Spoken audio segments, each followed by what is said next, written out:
نویت سنت الاعتکاف۔ اللہ رب العزت کے آخری نبی مکی مدنی محمد عربی صلی اللہ تعالی علیہ وآلہ وسلم نے ارشاد فرمایا، جو مجھ پر ایک بار درود پاک پڑھتا ہے اللہ پاک اس پر 10 رحمتیں بھیجتا ہے۔ صلو علی الحبیب صلی اللہ علیہ وسلم۔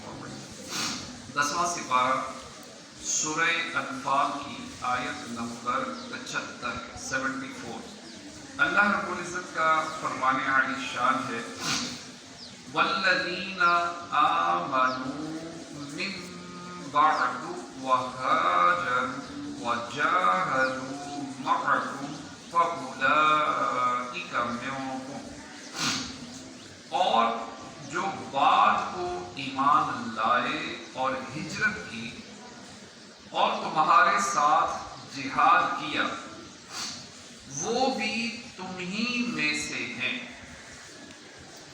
وَأُولُو الْأَرْحَامِ بَعْضُهُمْ أَوْلَىٰ بِبَعْضٍ فِي كِتَابِ اللَّهِ، اور رشتہ والے ایک دوسرے سے زیادہ نزدیک ہیں اللہ کی کتاب میں۔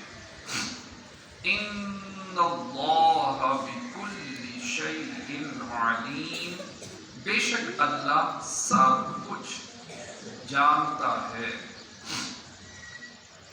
اے مہاجرین و انصار، جو پہلی ہجرت کے بعد ایمان لائے اور انہوں نے تمہاری ہجرت کے بعد ہجرت کی اور کئی جنگوں میں انہوں نے تمہارے ساتھ مل کر جہاد کیا، یہ بھی تمہی میں سے ہیں اور تمہارے ہی حکم میں ہیں۔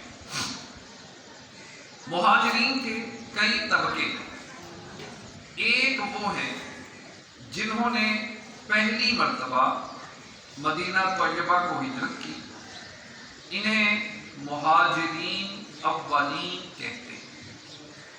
کچھ وہ حضرات ہیں جنہوں نے پہلے حبشہ کی طرف ہجرت کی، پھر مدینہ طیبہ کی طرف، انہیں اصحاب الہجرتین کہتے ہیں۔ بعض حضرات وہ ہیں جنہوں نے صلح حدیبیہ کے بعد فتح مکہ سے قبل ہجرت کی، یہ اصحاب ہجرت ثانیہ کہلاتے ہیں۔ اس آیت میں انہی کا ذکر ہے کہ جن صحابہ نے فتح مکہ سے پہلے مدینہ طیبہ کی طرف ہجرت کی، انہی صحابہ کا یہاں پر اس آیت میں ذکر ہے۔ کل والی آیت میں جن صحابہ نے پہلے ہجرت کی تھی، سب سے پہلے، انہیں اولین مہاجرین کہا جاتا ہے، اور جنہوں نے فتح مکہ سے پہلے اور صلح حدیبیہ کے بعد ہجرت کی، انہیں مہاجرین ثانیہ کہتے ہیں۔ حضرت عبداللہ بن عباس رضی اللہ تعالیٰ عنہ فرماتے ہیں، صحابہ کرام رضی اللہ تعالیٰ عنہ ہجرت اور خطبت کی بنا پر ایک دوسرے کے وارث ہوتے تھے، حتیٰ کہ یہ آیت نازل ہوئی اور اس میں بیان کیا گیا کہ اللہ تعالیٰ کے حکم میں ہجرت اور خطبت کے مقابلے میں نسبی رشتے دار وراثت میں ایک دوسرے کے زیادہ حقدار، اور اس آیت کے ذریعے ہجرت اور خطبت کی وجہ سے وراثت میں حقداری منسوخ فرما دی گئی۔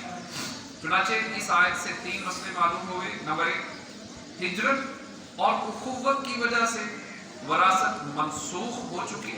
نمبر 2، اب وراثت کا دار و مدار نسبی قرابت داری پر ہے، جیسا کہ آیت وَأُولُو الْأَرْحَامِ سے واضح ہے۔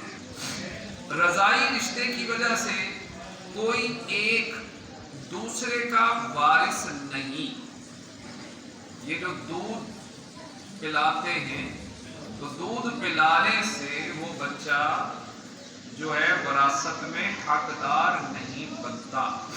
اور سسرالی رشتے میں بھی صرف شوہر اور بیوی ایک دوسرے کے وارث بنتے ہیں. سسرالی رشتے میں کوئی اور وہ بھی وراثت میں حقدار نہیں.